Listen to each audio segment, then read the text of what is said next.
Good morning student, welcome back to another video of economics chapter 3. In previous video we will complete the all question and answer of chapter 2. Actually I am suffering from cold since last 2 to 3 days. That's why I am not making and uploading any videos. Here I am well and back to the pavilion. Here you see in your screen economics chapter 3. The name is money and credit. We all know money as a medium of exchange. ये money जो है एक exchange का माध्यम है जिसके ज़रिए हम कोई भी चीज़ कर सकते हैं. जस्ट लाइक कि कोई भी किसी चीज़ के बदले हम मनी पैसे से हम कुछ भी ख़रीद सकते हैं. किसी भी चीज़ को हम एक अलग फॉर्म दे सकते हैं. ठीक है. That's why call money is a medium of exchange. As we all know the use of money spans a very large part of our everyday life. Look around you and you would easily to able identify several transactions involving money in any single day. Can you make a list of these? We will make it. In many of these transactions, goods are being brought and sold with the use of money. कि in generally daily life में हम देखते हैं कि बहुत सारी ऐसी चीज़ें जो खरीदते हैं जो हम पैसे देते हैं और चीज़ों को ख़रीद लेते हैं. तो ये हमारा क्या हो गया कि एक मीडियम हो गया जिसके ज़रिए हम कोई भी चीज़ ख़रीद सकते हैं, बेच सकते हैं या कोई चीज़ को हम बेच के मनी ले सकते हैं. ठीक है. ये एक मीडियम है एक्सचेंज का. For some there might not be any actual transfer of money taking place now but a promise to pay money later. Have you ever wondered why transactions are made in simple? The reason is simple. A person holding money can easily exchange it for any commodity or service that she might want. Thus, everyone prefers to receive payment in money and then exchange the money for things that they want. Take the case of shoe manufacturer. He wants to sell shoes in the market and buy wheat. The shoe manufacturer will first exchange shoe that he has produced for money and then exchange the money for the wheat. Imagine how much more difficult it would be if the shoe manufacturer had to directly exchange shoe for wheat without the use of money. He would have a look for wheat growing farmer who do not only want to sell wheat but also want to buy the shoe in the exchange. This is both parties have to agree sell and buy each other commodity. That is known as double coincidence of want. Double coincidence of want क्या कहते हैं कि जैसे कि मुझे जो चीज़ बेचनी थी और जो ख़रीदना था सामने वालों को वो चीज़ ख़रीदना था और बेचना था. मतलब जस्ट लाइक के जैसे अभी इन्होंने एग्जांपल दिया कि कोई एक मैन्युफैक्चरर्स है वो जूते बेचने चाह रहा है और उसके बदले और उसके बाद वो वीट खरीदेगा. तो उसके पास ऑप्शंस क्या है कि पहले जाके वो जूते को मार्केट में सेल करे, पैसे ले, फिर जाके वो किसी फार्मर से वीट खरीदे. ये एक तरीका है या मार्केट से. या फिर दूसरा तरीका ये है कि वो डायरेक्ट फार्मर के पास जाए, उसको सूज दे और सूज के बदले जितनी उसकी वैल्यूज हो उसके बदले वो उतना वीट ले. तो ये जो होता है ना, जो मतलब कि डायरेक्ट जो आपको लेना था आप लिए और जो बेचना था वो सामने वाले को लेना था. That's why. तो इसको हम क्या कहते हैं? Double coincidence of want. What a person desire to sell is exactly what the other wishes to buy. Simple. In a barter system which goods are directly exchange without the use of money. तो barter system क्या है कि बिना पैसे के इस्तेमाल किए हम अपनी चीज़ें ट्रांसफ़र करते हैं कि हमने आपको ये चीज़ दे दी, आप हमें वो चीज़ दे दो. आपस में जो इसी को कहते हैं barter system.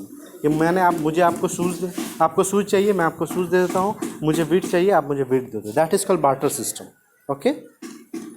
Double coincidence of want is an essential feature. In contrast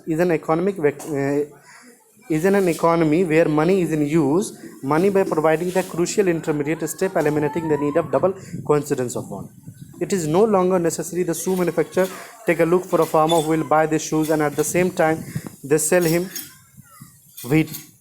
All has to do find a buyer for his shoes. Once he has exchanged his shoes for money, he can purchase wheat or any other commodity in the market. Since money act as an intermediate in the exchange process, it is called medium of exchange. कि मतलब medium exchange क्या है कि हमने जूते से बेच के पैसे खरीदे और पैसे से हमने वीट खरीदा. तो ये यहाँ पे मनी क्या हुआ? मीडियम ऑफ एक्सचेंज हुआ. जूते को भी हमने एक्सचेंज करके मनी लिया और फिर मनी से हमने वीट लिया. तो मनी यहाँ पे माध्यम बना किस चीज़ के लिए?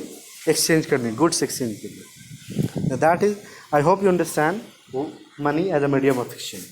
Now we will discuss about modern form of money. Okay, modern form of money. As we all know, modern form of money, that is the currency, notes, coin, checks and online mode of transactions. They are the modern form of money. We will discuss here. We have seen that money is something that acts as a medium of exchange in transaction. Before the introduction of coin, a variety of objects have used as a money. For example, since the very early ages, Indian used grain and cattle as money. कि बहुत पुराने ज़माने में Indians जो है वो kettles को, grains को पैसे के रूप में इस्तेमाल करते थे, कि यानी उसको देके वो जो चाहते थे वो ख़रीद सकते थे. ये ओल्ड फॉर्म था. ठीक है. Money earlier. Modern currency is not made of precious metals such as gold, silver, copper. Indian used grain and cattle in their money. Thereafter came to use of metallic coin, gold, silver, copper coins, a phase which continued well into the last century. As you heard, see all kind of coins. Okay, Gupta coins, Tughlaq coin, gold mohar from Akbar region, modern coin, early punch mark coin, maybe 25-year-old. 2500 साल पुराने सिक्के हैं ये. Okay. Now we will discuss about the currency. Modern form of money include currency, paper note and coin, unlike the thing that we used as a money earlier. Modern currency is not made of precious metals such as gold, silver and copper, and unlike grain and cattle, they are neither everyday use. The modern currency is without any use of its own. Then, why is this accepted as a medium of exchange? It is accepted as a medium of exchange because the currency is authorized by the government of the country. That's why it is uses. Okay, accepted. In India, the Reserve Bank of India issues currency note on the behalf of central government. As per Indian law, no other individual or organization allowed to issue currency. Moreover, the law legalized the use of rupees as a medium of payment that cannot be refused in settling transactions in India. No individual in India can legally refuse to payment made in rupees. Hence, the rupees is widely accepted as a medium of exchange. Basically क्या है कि एक organisation है reserve bank of India जो कि central government के behalf पे काम करती है पैसे बनाने का, और वो जो भी नोट छापेगी, चाहे वो कॉइन्स हो, चाहे वो कोई भी नोट्स हो, 10 रुपीज़, 5 रुपीज़, 20, 100, 50, जो भी नोट्स है, तो और जो भी वो मीडियम ऑफ एक्सचेंज बनाएंगे वहाँ से. ठीक है. तो कोई भी जो पर्सन है वो इसको रिफ्यूज़ नहीं कर सकता है अगर कोई ट्रांजेक्शन रुपीज़ में की गई. ठीक है.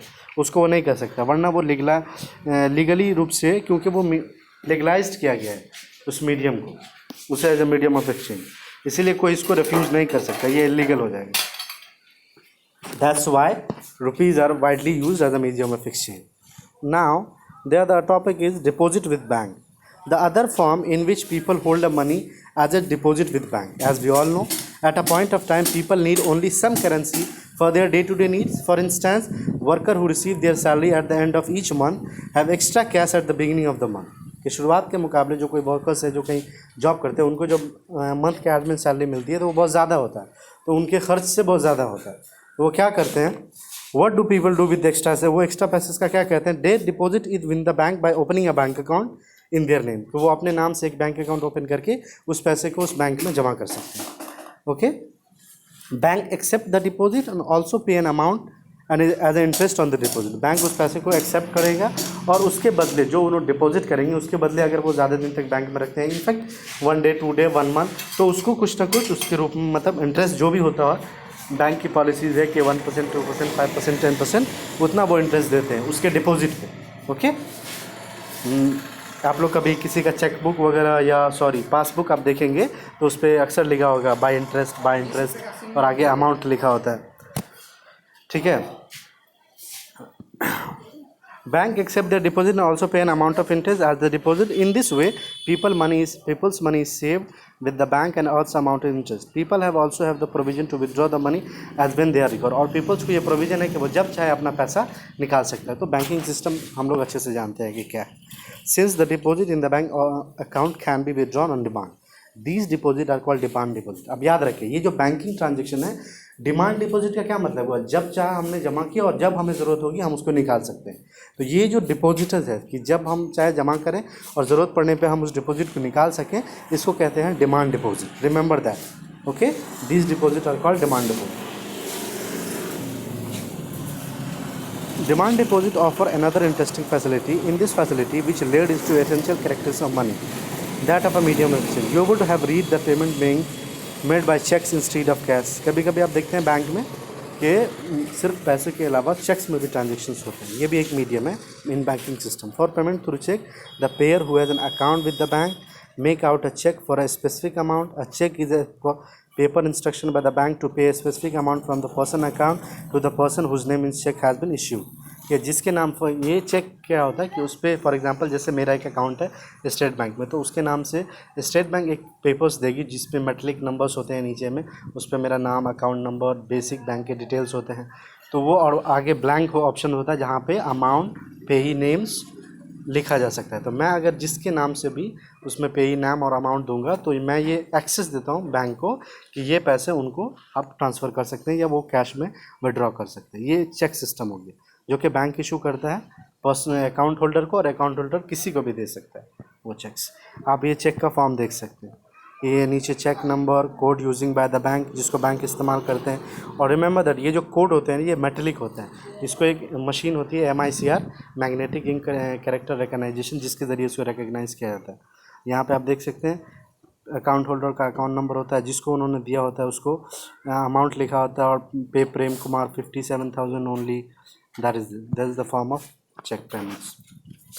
Okay, next we will discuss about more.